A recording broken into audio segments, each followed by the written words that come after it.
1. दूसरों का बुरा न करें। अपनी प्राण रक्षा के लिए भी जानबूझकर किसी प्राणी का वध न करें। जहां मन 2. सत्य के बारे में 3 चीजें ज्यादा देर तक छुपी नहीं रह सकती। वे हैं सूर्य, चंद्रमा और सत्य। जिस तरह सूर्य रोज प्रत्यक्ष दिखाई देता है, चंद्रमा भी दिखाई देता है, उसी तरह सत्य कभी न कभी सामने आ ही जाता है। अतः असत्य को अपने आचरण में ना उतारें, उससे दूर रहने में ही मनुष्य की भलाई है। 3. जीवन का उद्देश्य सही रखें। जीवन में किसी उद्देश्य या लक्ष्य तक पहुंचने से ज्यादा महत्वपूर्ण उस यात्रा को अच्छे से संपन्न करना होता है। 4. प्रेम का मार्ग अपनाएं। बुराई से बुराई कभी खत्म नहीं होती। घृणा को तो केवल प्रेम द्वारा ही समाप्त किया जा सकता है, यह एक अटूट सत्य है। 5. खुद जैसा औरों को समझना, जैसे मैं हूं वैसे ही वे हैं, और जैसे वे हैं वैसा ही मैं हूं।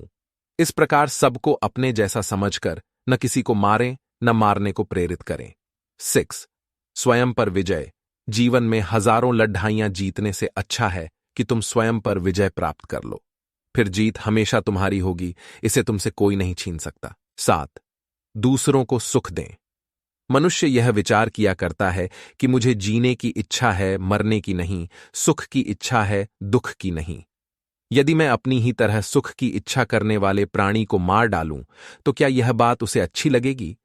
इसलिए मनुष्य को प्राणी घात से स्वयं तो विरत हो ही जाना चाहिए, उसे दूसरों को भी हिंसा से विरत कराने का प्रयत्न करना चाहिए। 8. बैर भाव न रखें। वैरियों के प्रति वैर रहित होकर, आहा, हम कैसा आनंदमय जीवन बिता रहे हैं, वैरी मनुष्यों के बीच अवैरी होकर विहार कर रहे हैं। 9. पशु हिंसा से बचें। पहले 3 ही रोग थे, इच्छा, क्षुधा और बुढ़ापा। पशु हिंसा के बढ़ते बढ़ते वे 98वें हो गए। ये याजक, ये पुरोहित निर्दोष पशुओं का वध कराते हैं, धर्म का ध्वंस करते हैं। यज्ञ के नाम पर की गई यह पशु हिंसा निश्चय ही निंदित और नीच कर्म है। प्राचीन पंडितों ने ऐसे याजकों की निंदा की है। 10. चर्म धारण न करें। भगवान बोले, भिक्षुओं, महाचर्मों को, सिंह, बाघ और चीते के चर्म को नहीं धारण करना चाहिए। जो धारण करे उसे दुक्कट, दुष्कृत का दोष होता।